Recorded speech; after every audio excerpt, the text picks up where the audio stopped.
Hello and welcome back to the Corolla FXGT. In this video, I'm going to be installing new inner and outer tie rod ends, new brakes, new wipers, some new bleeder valves. I'm going to flush the power steering system and kind of take care of some of the little things in the car.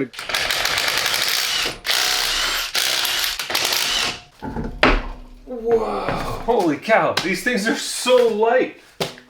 That's a really light wheel, holy cow.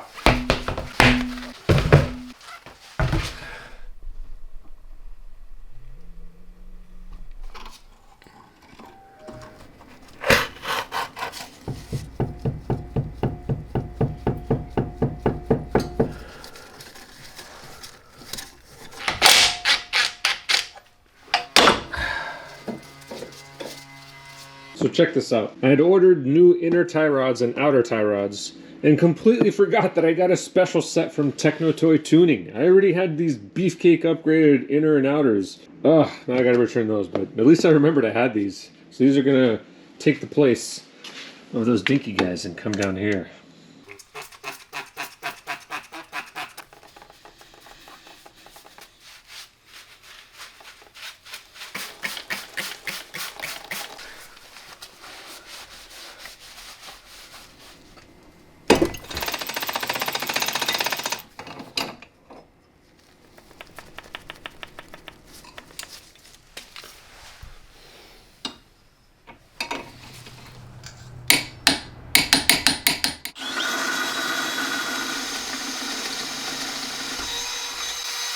All right, we did it.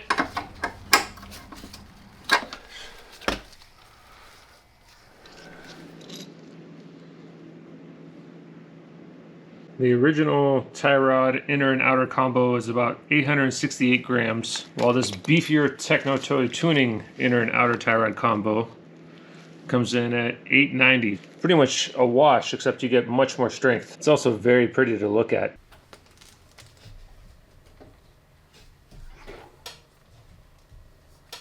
I just pulled out the universal joint to check the steering play to make sure it's in good condition, and it actually was in very good condition. And then I decided to kind of check the steering wheel to see if it's centered or not. L and the R right here were where it was, so it actually wasn't centered from the factory. And then I adjusted it so that way now it's exactly the same on both ends. So when you go all the way to the right,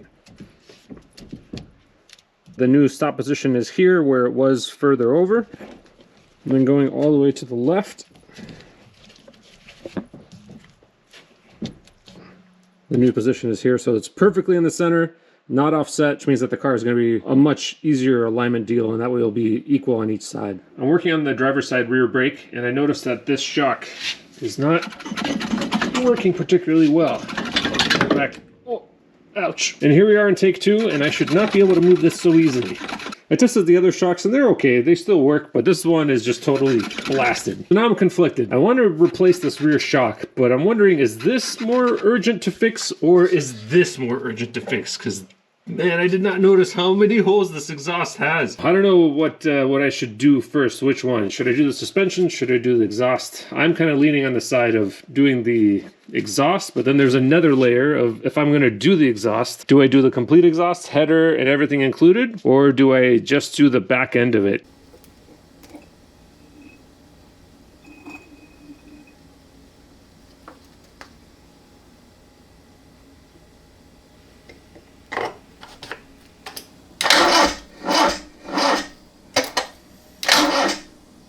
Dead battery. I got the clutch fluid bled, so it's nice and clean. Brake fluid is all clean. I haven't seen any leaks anywhere. It's looking like it's pretty good. I have the power steering topped up, and now I'm going to fire up the car and just kind of cycle it through. Hopefully the power steering problems were just low fluid. Oh, that clutch feels good now. Yeah, buddy.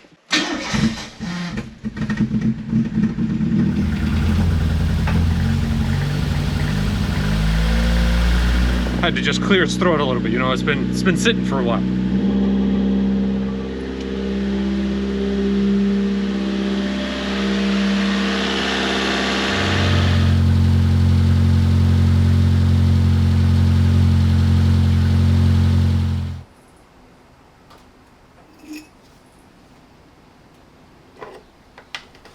All right, I've flushed the power steering fluid a couple times now. You'll see how much nicer the car starts up now.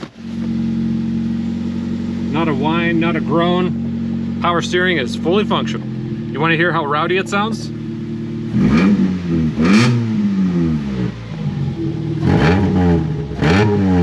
The FXGT has been leaking some sort of fluid on the floor while it's been in the garage. And looking under here, it looks like it's all coming from just the oil drain plug. And I happen to have a replacement, a Cusco magnetized drain plug. I'm going to be throwing that on here while I change the oil.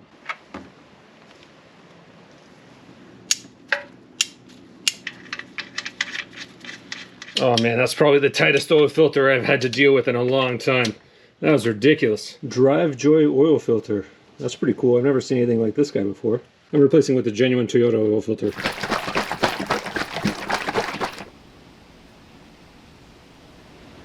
These are the wheels for the FXGT, and they are original TE37s. They're 14x6. So before I put these back on the car, I figured this is a good opportunity to just give them a quick wash so I can get to the back side of those wheels.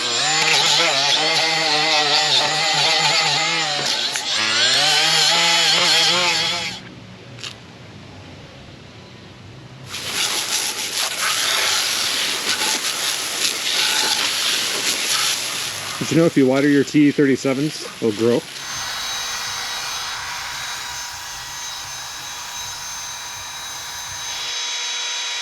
Man, they look so good. Dang.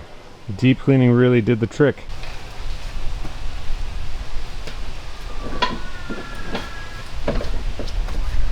I took the Corolla for a spin around the block, and the steering feels so much better. Oh my God, I can't even tell you how much better it feels. The brakes also feel really good. So the next step is to get the car aligned. But that's gonna wrap it up for this video. Thanks for watching, and until next time.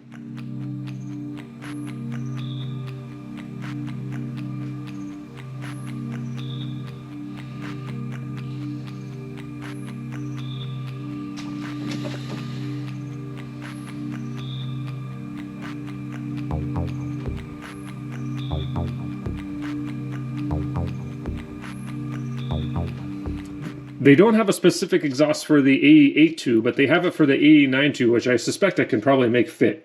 The stock factory header is an iron one on the 16 valve engines, so it would be cool to upgrade this up to a stainless steel to go all the way, but of course that costs more money, and coilovers cost more money, so I don't know which one I should do first. Should I do the exhaust first because it has this glaring hole, or should I do the coilovers? It'd be cool to do both. Let me know which one you think I should do. And if you think the exhaust is the one I should replace, should I do the full deal with the exhaust header? Because the header is going to cost like about an extra like 900 bucks for that.